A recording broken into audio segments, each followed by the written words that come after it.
Welcome to our channel. In this informative video, we will show you how to download Threads in Europe.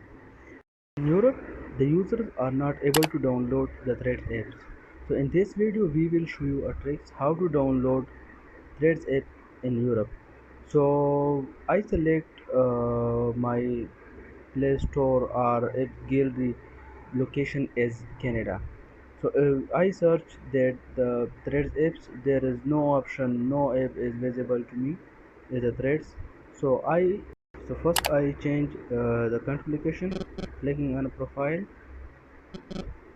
then click on the setting option and scroll down. You see the option country, and my current location is Canada. Therefore, the app was not in search. Follow the steps.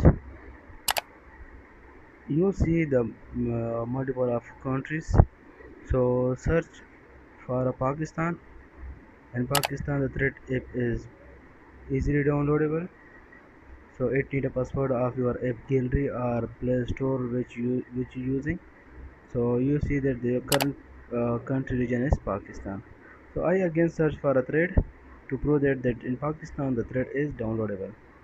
So you use this technique in Europe also and change your country location. So you see, scroll it down.